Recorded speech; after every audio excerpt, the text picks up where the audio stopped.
All right, we're back again talking about special patterns of quadratics. These are quadratics, again, that you can factor using the traditional method that I showed you last night. But because they always factor the same way, it's nice if we can recognize the pattern and just jump right to their factored form. So let's get started with the second one called the difference of squares. Recognizing characteristics of the pattern called difference of squares. The first thing that you have to know is that there are only two terms. Only two terms. And you have to have a subtraction sign. You have to have a subtraction sign. The first term must be a perfect square, and the second term must be a perfect square.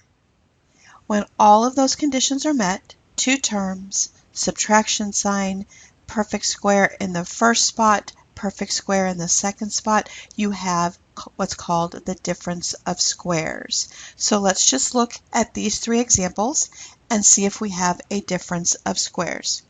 If not, why don't we? Let's change our pen.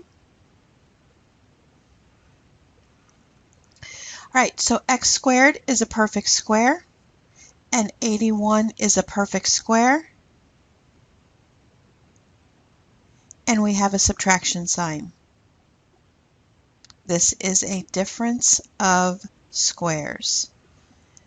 Difference of squares. All right, so this is a yes. X to the fourth is a perfect square. That's going to be x squared that's being squared. 169 is a perfect square.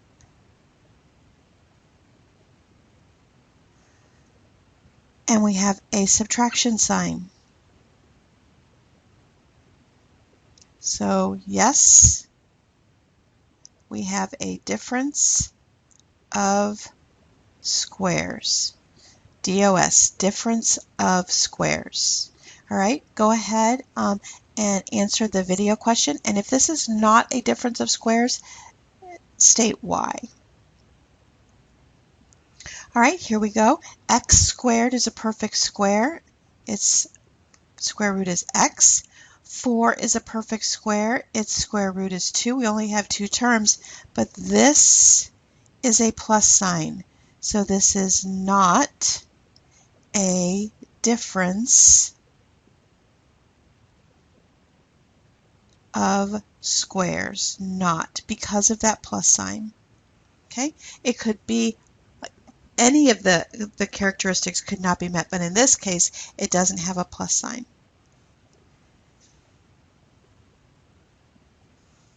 Now let's try and factor them. It's a very simple process. It factors into two binomials with opposite signs. So what you're going to do is you're going to take the square root of the first term. You're going to find f. Then you're going to take the square root of the second term, right? And then you're going to make two binomials, f plus s and f minus s. They have to have opposite signs, otherwise you'll get a middle term. With the opposite signs, you create the middle terms to be opposites, and they drop out, leaving you just the two terms. So let's factor. So this is a perfect square. 81 is a perfect square. I have a minus sign, so I have a difference of squares. This is going to be x plus 9 and x minus 9. The square root of x plus the square root of 81, the square root of x minus the square root of 81. Number 2, this is x, this is 15, but it has a plus sign. So this is not a difference of squares.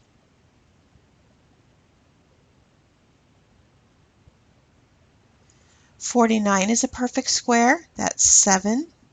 4x squared is a perfect square. That's 2x. I have a minus sign, so I'm going to be 7 plus 2x, 7 minus 2x. You go ahead and try number 4. Just remember that you have an x squared and a y squared, so think through that. It'll be good. It'll be fine. Apply what you know, and come back and answer the video question. 25x squared is a perfect square. That's 5x. 4y squared is a perfect square. That's 2. The square root of it is 2y. So I do 5x plus 2y and 5x minus 2y. And I'm done. If I multiply those back together, I end up with 25x squared minus 4y squared. All right, go ahead and answer. Those are duplicates. We're going to skip this. All right. Sometimes it may be necessary to factor out a greatest common factor to reduce or even to create a difference of squares. So if you don't recognize your difference of squares first, that's okay, but always remember to factor out a greatest common factor first. So I'm going to factor out a 4 here, and that gives me 16x squared minus 1. 16x squared is a perfect square. 1 is a perfect square. So I get 4 times 4x plus 1 and 4x minus 1. Why don't you try number 2 on your own?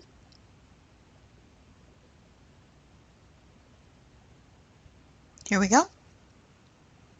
I'm going to factor out a 2, and I get x squared minus 81. This, oops, that's x to the 4th, sorry.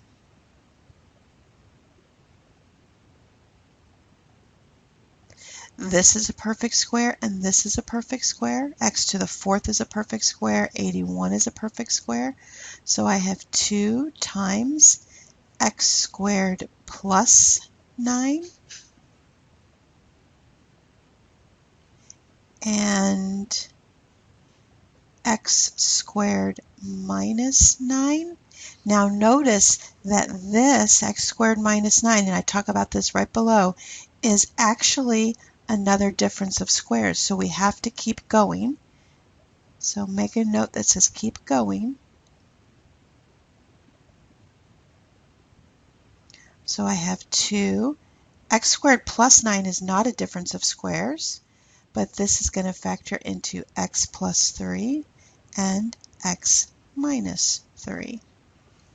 Okay? All right, you try number 3 on your own and see if you can get that going. All right, this is a difference of squares. This is x squared being squared and 25 being squared.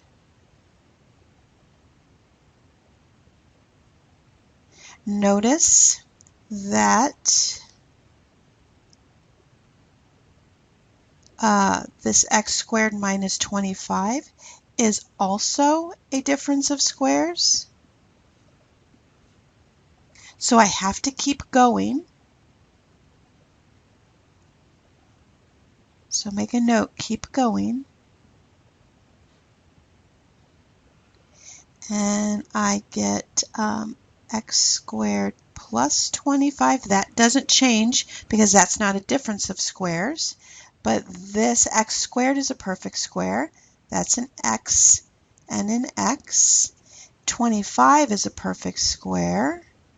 5 and 5, and then plus 5 minus 5. And there we have it. So we're going to work on a worksheet tomorrow in class. Actually, you have it, and if you would like to get started on doing some of them from each section, each type of special pattern, that would be fine. We're going to grade this worksheet at the end of class tomorrow. Thank you. I'll see you tomorrow.